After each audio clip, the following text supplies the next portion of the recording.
In the eyes of Duke haters, he is the new Christian Laettner, just shorter and with more range. J.J Reddick, the guy that opposing fans love to hate. The last time he was in this arena, Reddick was serenaded by profane chants that were clearly audible on TV. But it's not just at Maryland. Virtually every time Duke goes on the road, J.J Reddick hears the same kind of taunts and barks. Bob Holtzman now on what it's like to be the latest Dookie cast as a devil. For J.J Reddick, this is home. There is peace. There is quiet. But when Duke is on the road, abuse is always waiting.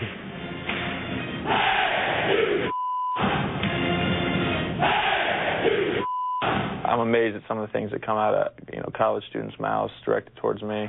There was a group of students at NC State that were verbally antagonizing my brother and saying that he was gay. And at Florida State this year, they had some signs that said, "F you, JJ." I've heard a lot of stuff that should not be repeated on camera. During road games, Reddick is targeted, taunted, and despised.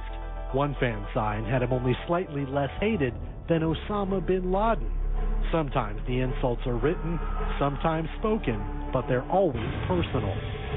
I remember there were some fans last year at an opposing school that had made T-shirts with my name on the front, or my picture on the front, and the words, "I want to name my kid J.J Reddick," and on the back it said, "and beat him every day."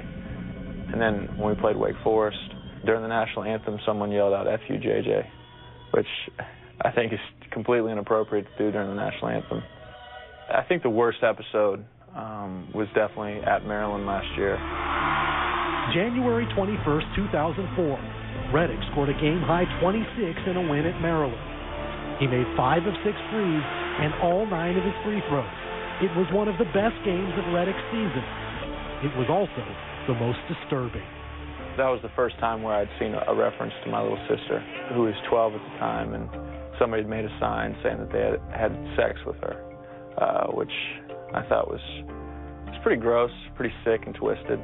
Reddick will keep it in his hand, trying to draw the foul, and does. If you were watching the game, you heard the entire student section chanting "F you, JJ" at the end of the game when I was on the free throw line.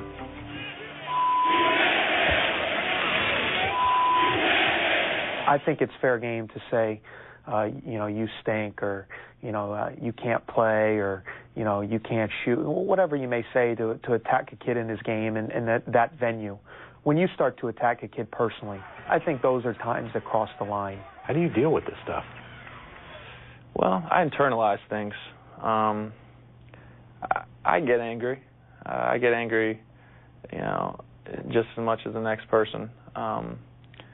But I try to take that anger and use it on the court.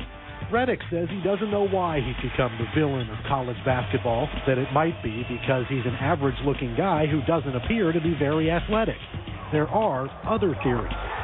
A lot of what people base what they know about JJ is they see him nodding his head or maybe hold his follow-through a little bit too long. That's just part of his personality when he plays. He doesn't mean it against anybody. It's just part of his character. The fact that he's emotional and plays the way he does, I think that lends itself for people to not like him. It's like the gladiator going into the pit, and you got thousands of people yelling at you, taunting you, screaming your name. And there's nothing that's more fun or more gratifying than silencing those people with your play. I think those are special moments for him. Since arriving at Duke 3 years ago, Reddick has had to change his cell phone number 5 times.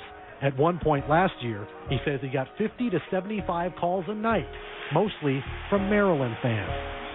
I remember one girl calling me at like 3:30 in the morning, and I was like, "How did you get my number?" And she's like, "There's some dude at this party I'm at just handing your number out to people."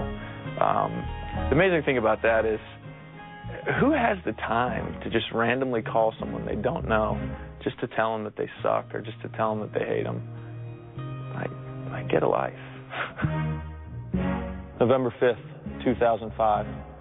I can't see what my future has in store, but I move forth with the strength of a condor, the courage of a warrior. Reddick has been writing poetry since junior high school. He says it's his escape. A sharp thorn once cut my soul. The blood flowed, but no bandage would cover the wound. There is probably some references in my poetry to the hate, I guess, that I get, and just what it's like to have that feeling that people hate you. I asked the Lord, what am I to do? He said, son, I made the sky blue. The rain falls because of me. Leaves change colors on a fall tree. I was the inspiration to Martin Luther King. I'm the reason Ray Charles could sing. I've given strength to others through and through. And my son, I'll do the same to you. The poetry provides Reddick momentary peace and quiet, allowing him to clear his mind of all of those voices before he hits the road once again.